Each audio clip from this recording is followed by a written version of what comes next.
So ayan mga kadrama-rama, alam ko pong inaabangan niya po no yung next na mangyayari dito sa Mailong Google dahil sobrang nakakatins na nga po no, tsaka nakaka-excite na nga din po talaga yung pinapakita ni Director no. Dahil alam naman po natin mga kadrama na itong si Margaret nasa hospital nga po talaga siya no, pero alam naman po natin na makaka-recover din po talaga siya.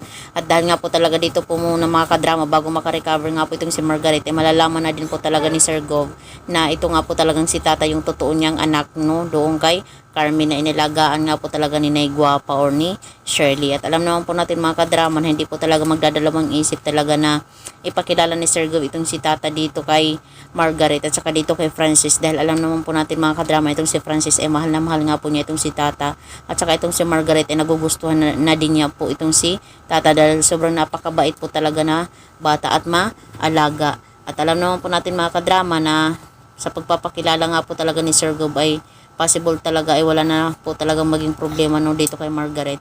Pero sa una siguro magagalit itong si Margaret dito kay Sir Gov dahil may itinago nga po niya yung kanyang relasyon dati, di ba?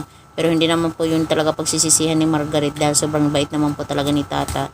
At saka si Tata deserve naman po talaga niya na maging asawa itong si Francis dahil sobrang kabaitan niya. So mga kadama, alam kong inaabangan niyo po no yung pagpapakilala talaga ni Sir Gov dito kay Margaret kay Tata.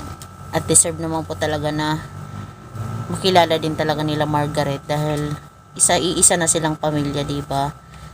Talagang sobrang nakakatuwa lang na maging masaya po talaga sila sa bandang huli no.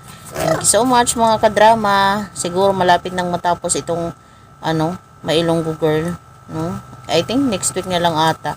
Pero sige lang, abangan na lang po natin mga kadrama. Don't forget to please like, share, and subscribe my channel para sa susunod na video mga kadrama is ma-update po kayo. Thank you so much for watching. Bye. Abangan na lang po natin yung next na mangyayari. Thank you.